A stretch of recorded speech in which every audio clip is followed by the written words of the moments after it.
Ancestors, my people, I have honored you, and Ebo is the name that rings the loudest in the spiritual world. The heavens belong to Ebo now, while these people showed an appalling lack of understanding. While men thought with their dick and their greed, women used their inferior judgment, their greed and desire to conform. I have rose the ranks to the highest level of understanding, not using a secret society artificial system, but the true understanding that comes with a connection with God that is true. The scepter, the flail, the crook, the ceremonial dagger, the machete, the sword, the spear. I've conquered my enemies with the transferable, translatable, and universal skills of the top martial artist in American history, the land of many cultures, the land of many martial arts. And all they can do is troll, lie, make excuses, and I have caught them with their pants down, covertly drugging me. I have caught them cheating and lying, and still unable to defeat me. While they avoid my key points, knowing that I am right, I have honored you, ancestors. I have honored the Ebos. I have shown the world who really is the truth and what culture he has come from. And only the most insightful minds will understand right away. The rest will either be too ignorant and too uninformed, or they will see in time. No one has ever accomplished what I have.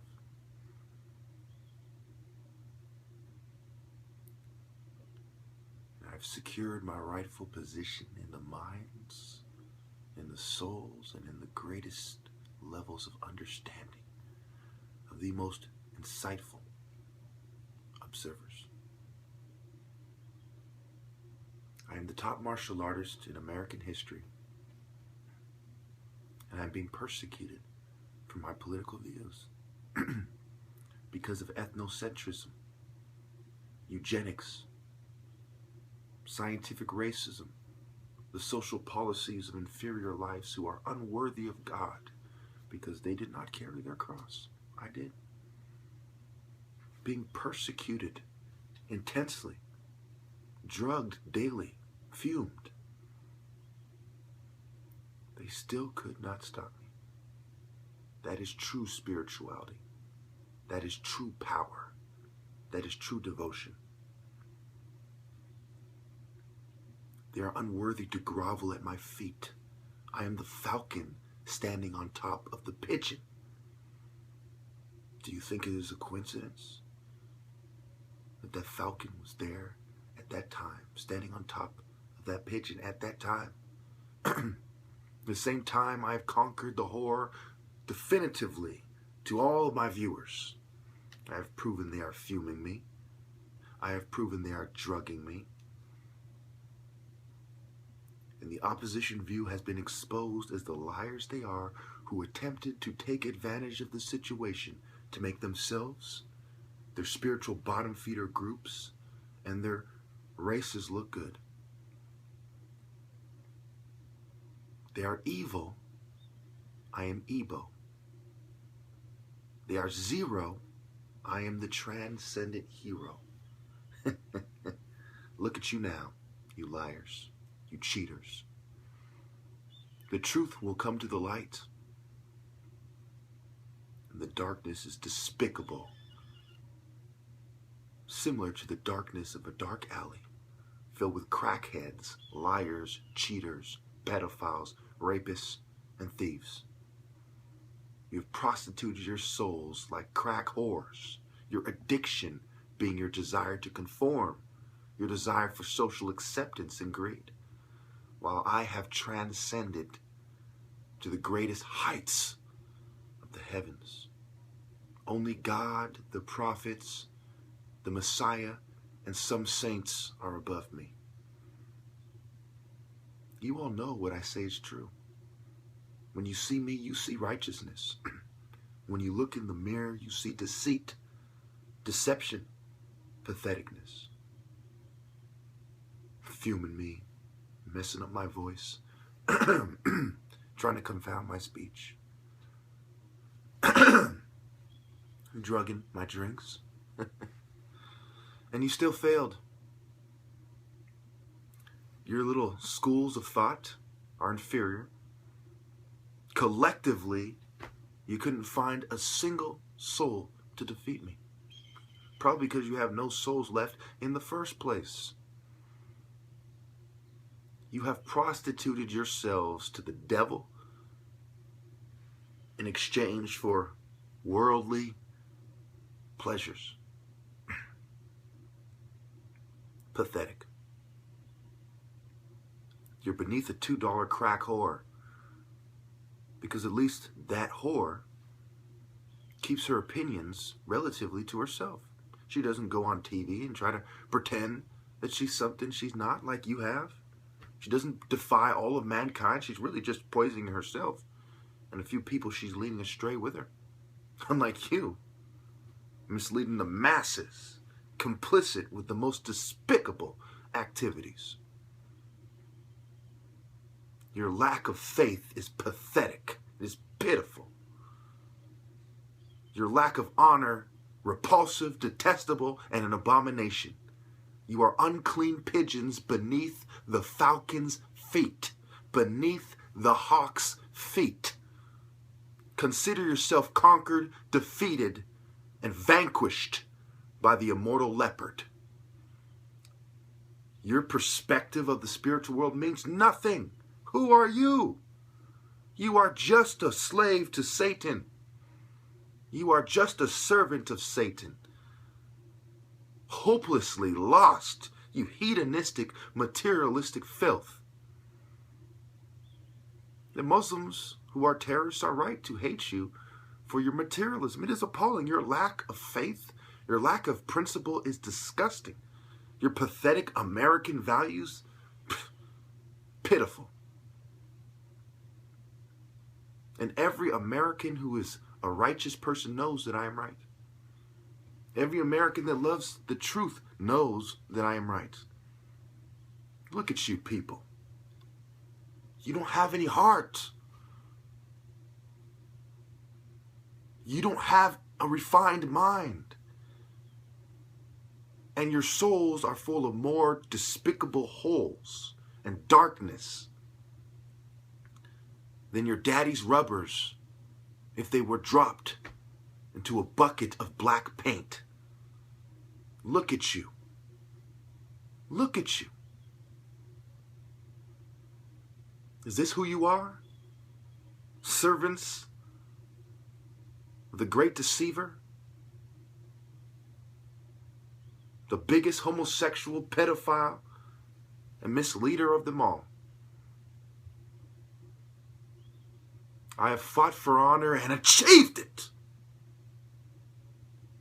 while you have settled for a pathetic state of existence, eternal damnation, and you have been caught in your lies, caught red fucking handed in your lies. You little psychops. And was it one person that proved my point? No. Was it two that proved my point? No. 3 different people proved the most important points to prove, and I have dozens of interviews to overkill these points. Back in 2012, I showed how you drugged the cannabis. Some of you are thinking, well, he just has a little white flakes on weed. What does it mean? But now look at you. I have verified that this has been going on the entire length, the entire duration of my challenge. And the frequency was high, regular, and daily. Look at you now. They couldn't defeat me, even though they were covertly drugging me. And just like the deceivers, the little tricksters they are, they tried to, change the argument, just try to confuse what's going on. Let's try to confuse, let's try to drug him, let's try to throw nonsense out there. Let's troll him with nonsensical, repetitive nonsense designed to confuse and discredit. They have failed at that as well. Intellect over superstition, the wisest and the best. How much more does it take before you people realize, using your own scale, I am the wisest and the best? With all of your resources, with over 2 million Masons in America, I have outsmarted you all. I have defeated you all. Look at you now! At the feet of the great Sageti, and you are being crushed! I am the wisest and the best. You are esoteric Eberts that disgust the Lord. Look at you now. If you had a cup of water and you lived by a lake, you had a warehouse full of water and water was not an issue, and somebody took a piss in that water, would you keep it?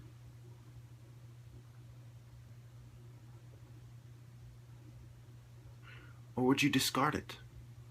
Would you try to salvage it? See, Masonry is not an essential institution, and it should be discarded for its years of corruption. The Klan was ordered to disband by the federal government at one point because of their years of terrorist activities. And they too were a secret society. There are millions of Masons and countless lodges in America. Obvious ones with their symbols and more subtle ones that are hidden. Different meeting places and buildings and secret rooms. But the ones that are obvious are perhaps the most insulting. Masons have caused the murder, the sterilization, the unethical experimentation, the human trafficking, and on countless black people.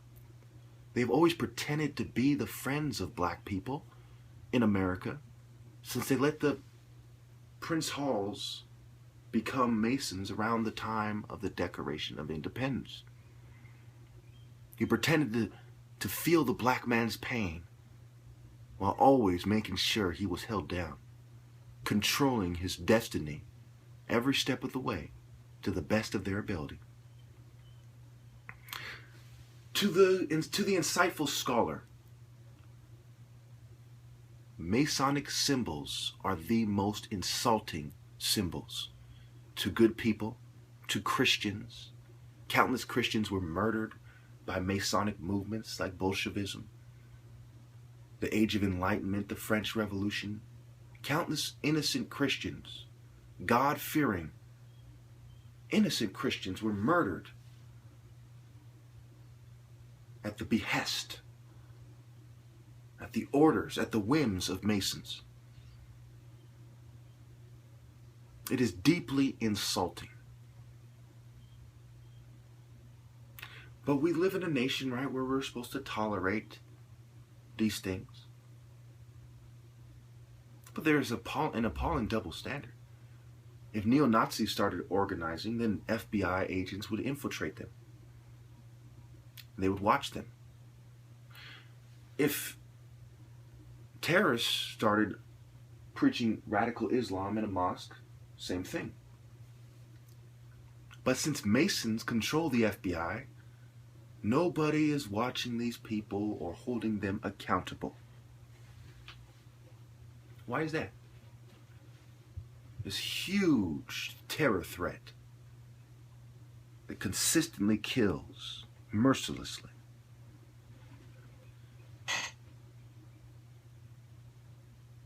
Masonry is an insult to human intelligence. It is an insult to all Christians men of God and righteous people everywhere. It's deeply insulting to black people. Masons are the enemies of all righteous men, and one sign of how low a society has stooped is how many Masonic lodges it has and how many Freemasons it has within its borders.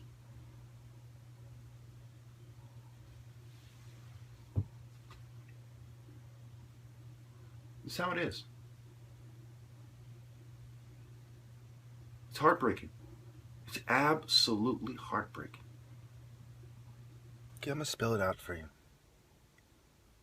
First of all, the Igbos are one of the largest Christian tribes, if not the largest, in the world. And the Igbos are the most educated ethnic group in America. Nigerian Americans are the most educated group. Among them, Igbos are the most educated Nigerians. It has always been that way.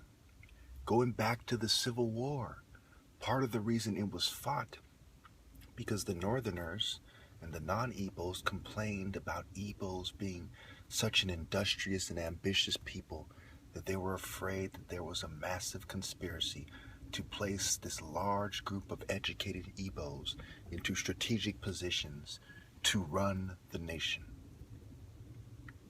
The Igbos were described as a good people. Never once did it come up that they weren't a good people when the Europeans and others decided whether or not to help them. It was for other reasons they decided not to help them, and I have proven that as well. So when all things are considered, pay very close attention. My argument is not genetic or racial superiority. My argument is not ethnic superiority. My argument is religious superiority. It is not a coincidence that God gives the righteous blessings, and the Igbos are perhaps the largest Christian tribe in the world. Nigeria is the most populated nation in Africa. There are 3 major tribes. The Igbos are one of them. The Yorubas are divided between Muslim Yorubas in the north, kind of northwestish, and kind of Christian Yorubas in the southwestish region. The House of Fulani, the other major tribe, is in the north. The Igbos are in the southeast. They are mostly Catholic and Christian. With Catholics being the biggest denomination of Christians. A lot of people who attack Catholicism refuse to attack Mormonism, even though Mormons have a Book of Mormon. So let's face it, all churches are corrupt. I'm a non-denominational Christian. To say the Catholics are so horrible and your Protestant church or your Orthodox church is so great is faulty. All these churches go astray in Revelation, all of them. It is individuals who stand firm to the end, not churches. God has rewarded the Igbos with the top martial artist and with academic excellence, among other things. Let's face it, the eugenicists are wrong. There is a divine plan and there are divine blessings, and eugenicists are not blessed, they are cursed. Their treachery, deceit, and cheating did not earn them their position in heaven. Nothing has. They've lost their position in heaven. Because we all are heaven bound. We're all born with inclinations towards sin, but with every chance to make it to heaven. So all you people who are dependent, the difference between a child and an adult is philosophy. There are many families that live in government institutions, that live with their parents and grandparents. Whole families, a father, a mother, their children, and they live at, their parents' house and raise their family and support their wife in their parents' house. There are many men who are homeless. There are many men who live at home. Money does not make a man a man. Philosophy makes a man a man. And if you are dependent on a controlled opposition group and not on God, then you are a child sucking on your mother's titty, accepting everything they tell you as true and rolling with it because you don't want to be disciplined by the groups you depend on. You are shallow, selfish, conformist, cowardly, materialistic, evil, and you lie. You're hedonistic. You're narcissistic. You're a child. Stop being children, grow up, accept the Lord, accept the facts. Nothing will change the facts that I tell you time and time again from different angles. I beat a dead horse into oblivion, and you still refuse to snap out of your stupor, out of your narcissistic, selfish states of mind. God rewarded the Igbos for their devotion to God. My tribe prayed to God as 2 million of us were slaughtered in 3 years from 1967 to 1970. We stood firm and we prayed to God, and now we have risen above all of you people academically. Now, you do not have to be an Igbo to share in the blessings and the rewards of the spiritual realm of the heavens of God. You have to be devout. You have to continue in faith and propriety. You have to be pure. You have to be sincere. You have to repent with contrition. The Igbos are the perfect example of how God has triumphed over the great evils and the lesser philosophies. And no matter how much they sabotage us in the future, trying to cover that up, it is a wrap. It is done. It is a wrap. No matter how much they try to downplay my tribe's achievements and my own because of our devotion to God and because we're black, it is a wrap for you people. That's all she wrote. There's a fat heifer, 450 pounds, beginning to sing, motherfucker. It is a wrap. You lose.